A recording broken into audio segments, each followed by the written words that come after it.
Chickens do some pretty crazy things. So today I'm going to tell you some stories about the random and weird things that my chickens have got up to.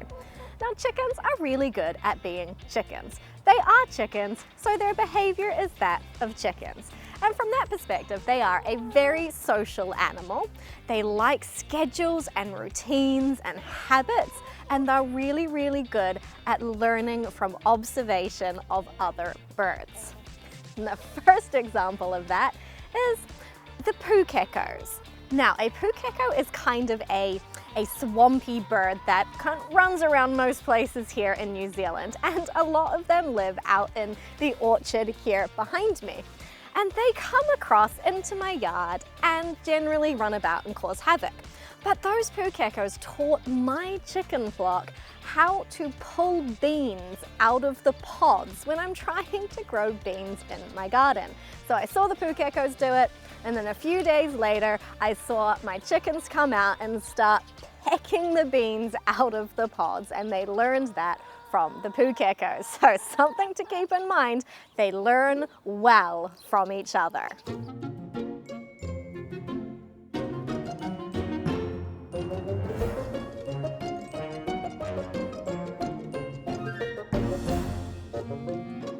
My chicken flock know exactly what time it is at all points of the day. I don't know how they do that, but they definitely know what the time is. They have scheduled feeding times. They get fed twice a day, once in the morning and once in the afternoon, and then they have sort of a random feeding somewhere in the middle of the day with whatever I happen to have. And they know they will be lined up at the gate every morning at feeding time and every afternoon at feeding time. They will be there looking for me, and if I'm a bit too late, the roosters will start crowing, telling me to come out and feed them.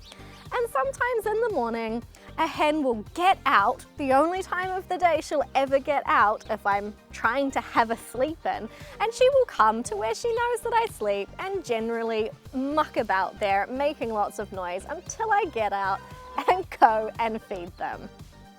It seems like chickens have an internal scheduling clock. They do things based on the light and what's happening and what season it is, and they do those things consistently every single day. And this is just a common feature of chickens, so my flock, depending on the light level of the day, will go to bed at precisely a specific light level. So on a rainy day, they will go to bed a bit earlier, and on a sunny day, they will go to bed a little bit later. And of course, they go to bed later and later as we move into the summertime, and earlier as we go into the wintertime. And the same with getting up in the morning and what time the roosters decide to start crowing. So they have a really strong internal scheduling clock, and they like to stick to those times. And it also helps them to form habits. So I let them out into the orchard area at around about 3 p.m. each day at the moment. And sometimes I forget to close the door to let them out, so they have free access to go out there all day.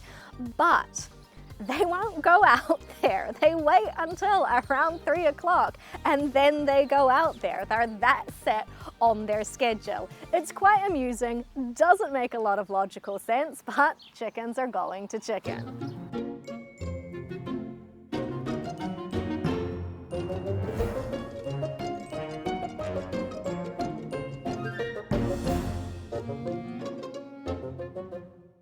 If you've been following the channel for a while, you'll know that my chickens like to sleep in trees. Now that happened over time, and I'll tell you how that whole situation came about and how I now have tree chickens and I can't change their minds about where they want to sleep. When I very first got chickens, I had a hen and we called her Uppy. And she was a strange sort of a hen, but she was very friendly and lovely. But Uppy liked to sleep in trees. She was the only chicken that liked to sleep in the tree, and she would sleep in that tree no matter what. And I, being a new chicken keeper, was a bit distressed about her needing to sleep in that tree. So I would go out and I would get her down from the tree and put her back in the coop, and she would promptly leave the coop and go and get back in the tree. Even if it was raining and I was going out and saying, hey, look, you really don't want to sleep out in the rain, come and sleep in this nice, warm, dry coop, she would still get up and go back to the tree. So I kind of just gave up and let her keep sleeping there because it wasn't really causing any harm. But when my first lot of chicks hatched out, they thought that sleeping in the tree looked like a fantastic idea. So they copied her and decided once they got big enough to get up in the tree and sleep there with her. I was still pretty convinced at this point that those chickens needed to sleep in the coop. So I spent days and days getting 3 chickens out of a tree every night and putting them in the coop over and over and over again. And in the end, it did work. They did sleep in the coop and they still sleep in the coop. But they really like sleeping in trees. So all the generations that came after that decided that sleeping in the tree was the best idea. And they started to get higher and higher and higher in the tree, and I couldn't reach them anymore. So I just gave up. It was so much work trying to convince them to sleep in the coop, I decided they could just sleep in the tree. And it's definitely their preferred location. Every single chick that hatches and grows up is almost just like waiting for the day that they can get big enough to manage to get in that tree and sleep with all the big chickens. It's fairly amusing, and we don't have a lot of predators here that are a threat to the chickens, so it is okay for them to sleep in the tree. On a related note to the tree sleeping is what happens here on rainy days. Now, chickens do not like rain. They don't like getting wet. They don't like running around in the rain. So all my chickens will crowd up into their rainy day spot, which is a nice little covered area out the back where it's nice and open. It's not where they sleep, but they can just hang out there, and they'll all hang out there together quite happily and stay dry and just pop out for some food every now and then. Now, they will leave that nice, dry, rain-free spot to go and get back in the tree to sleep at nighttime, even though they've been perched up napping the day away. They just go and get back in the tree, even if it's a storm and windy and disgusting. They must stick to their habits and go and sleep in the tree. So that is a great illustration of how committed chickens are to their habits. And something to keep in mind, once they have set a habit, it is extremely difficult to change their mind. They're not logical about it. So don't let them develop habits that you don't want them to have.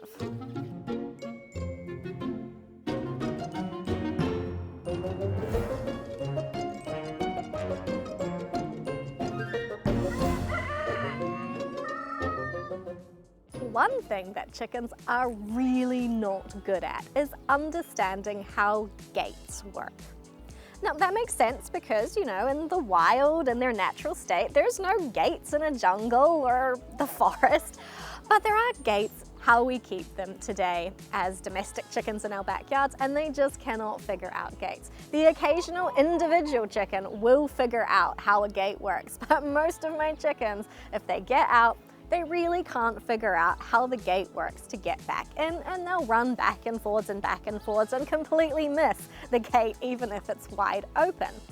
Now, the occasional individual hen can work out a gate and work out how doors work too. So I've had a few hens that figure out they can get through the gate, and they can figure out they can get into the kitchen if the door gets left open. And some of them have figured out that there are 2 doors in the kitchen, and they can check to see if one or the other is open. But once they're in the kitchen, they seem to forget that they understand how doors work and can't get back out again, even if the door is open. So chickens just don't understand gates. I got this big, wonderful coop for my chicken flock after the whole tree chicken debacle, thinking that they needed more space and they would love to sleep in this fabulous, big, wonderful coop. And it was a mission to get it here, and it was a mission to get it into this spot. But I was like, they're gonna love it. They don't love it. They think it's a really great place to lay eggs and their favorite nest boxes in here. And occasionally the young chickens, before they can make it into the tree, will sleep in here. But none of my flock wants to sleep in this coop. They'll hang out here in the rain, they lay eggs in it.